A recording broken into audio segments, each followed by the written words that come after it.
నాంపల్లి అగ్ని ప్రమాదానికి సంబంధించి తాజా సమాచారం మా ప్రతినిధి శ్రీనివాస్ ప్రత్యక్ష ప్రసారం ద్వారా అందిస్తారు.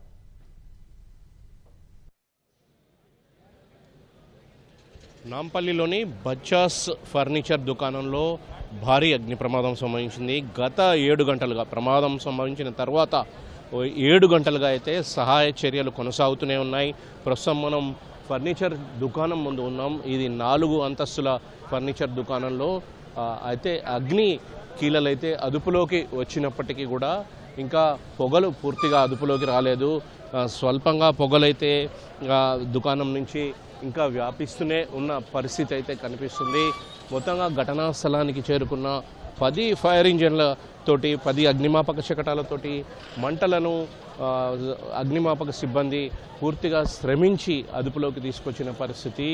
ప్రధానంగా ఈ దుకాణంలో ఉంటున్న కాపలాదారుడు వాచ్మెన్ పిల్లలు 2 పిల్లలు సహా మరొక మొత్తం ముగ్గురు లేదా మరొక 4 మొత్తం 6 ఇందులో భవనంలో చిక్కుకొని ఉంటారని పోలీసులు అనుమానిస్తున్నారు.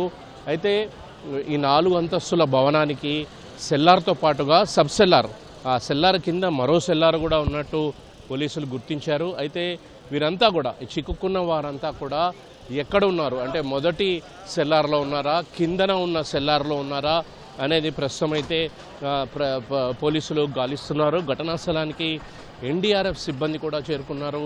అయితే సబ్ సెల్లార్ ఏదైతే సెల్లార్ కింద మరో సెల్లార్ ఉందో అందులోకి ఎన్డీఆర్ఎఫ్ సిబ్బంది వెళ్లేందుకు అయితే ప్రయత్నాలు చేస్తున్నారు. మొత్తంగా పూర్తిగా స్పష్టత రావాల్సింది. అంటే ఎంతమంది చిక్కుకొని ఉన్నారు, 5గురా 4గురా 6గురా అనేది విషయం ఇంకా స్పష్టత రావాల్సి ఉంది. దీనిపై స్పష్టత రావడానికి మరి కాస్త సమయం పట్టే అవకాశం ఉంది. వారి పరిస్థితి ఏంటో కూడా తెలవడం లేదు. అధికారులు ఇందుకోసం పూర్తిగా ఇక్కడ 7 గంటలుగా కూడా సహాయ చర్యలు కొనసాగిస్తున్నారు.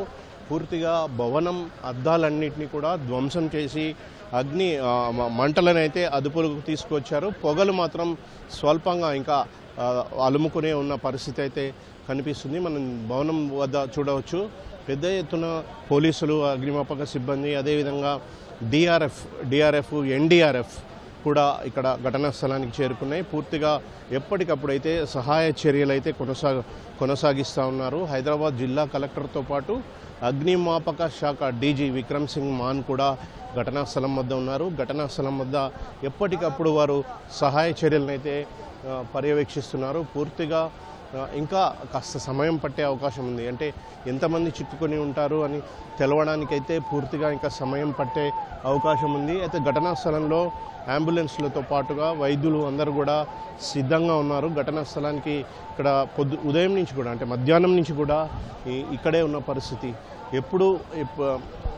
అంటే వీరి పరిస్థితి ఎలా ఉండో తెలియకపోవడంతో ముందు జాగ్రత్తగా వైద్యుల్ని అయితే ఇక్కడ వైద్యులని కూడా అందుబాటులో ఉంచారు. పూర్తిగా ఇంకా సహాయ చర్యలు అయితే ఇంకా కొనసాగుతూనే ఉన్న పరిస్థితి అయితే కనిపిస్తుంది. పొగలు స్వల్పంగా ఇంకా భవనం నుంచి అయితే వ్యాపిస్తూనే ఉన్నాయి. మొత్తంగా 4 అంతస్తుల భవనం ఇది. 4 అంతస్తులు కూడా పూర్తిగా అగ్నికి ఆహుతి అయినట్లుగా తెలుస్తుంది. ఇందులో ఉన్న ఫర్నిచర్ మొత్తం కూడా పూర్తిగా అగ్నికి ఆహుతి అయినట్లు దృశ్యాలని బట్టి అయితే స్పష్టంగా తెలుస్తుంది. అయితే పెద్ద ఎత్తున నష్టం కూడా జరిగి ఉంటుంది అని చెప్పి అధికారులు అంచనా వేస్తున్నారు. ముందుగా భవనం సెల్లార్ నుంచి మంటలు వ్యాపించాయి. భవనం సెల్లార్ నుంచి మంటలు వ్యాపించిన తర్వాత భవనం 4 అంతస్తుల మొత్తం 4 అంతస్తుల్లో కూడా ఇది వ్యాపించి మొత్తం 4 అంతస్తులు కూడా అగ్ని కీలలు ఎగిసిపడ్డాయి. అయితే ప్రస్తుతం అయితే ప్రమాదం మంటలు అదుపులోకి వచ్చినప్పటికీ భవనం వెనక వైపు మంటలైతే వస్తూనే ఉన్నాయి. భవనం వెనక వైపు స్వల్పంగా మంటలైతే వస్తూనే ఉన్న పరిస్థితి కూడా కనిపిస్తుంది. మనకు దృశ్యాల్లో స్పష్టంగా కనిపిస్తుంది. అదేవిధంగా పొగలు కూడా అంటే భవనం సెల్లార్ నుంచి పొగలు ఏ విధంగా అలుముకొని ఉన్నాయో బయటికి వస్తున్నాయో మనకి దృశ్యాల్లో తెలుస్తుంది. మొత్తంగా ఇంకా కొంత సమయం పట్టే అవకాశం ఉంది. పూర్తిగా ఇక్కడ పొగలు అదుపు చేయడానికి ఇంకా సమయం పట్టే అవకాశం ఉంది. అయితే సహాయ చర్యలు మాత్రం కొనసాగుతూనే ఉన్నాయి. రాత్రంతా కూడా సహాయ చర్యలు కొనసాగే అవకాశం ఉన్నట్టు తెలుస్తుంది. ఇది ప్రస్తుతం అయితే నాంపల్లి ఫర్నిచర్ దుకాణం వద్ద తాజా పరిస్థితి. Over to you.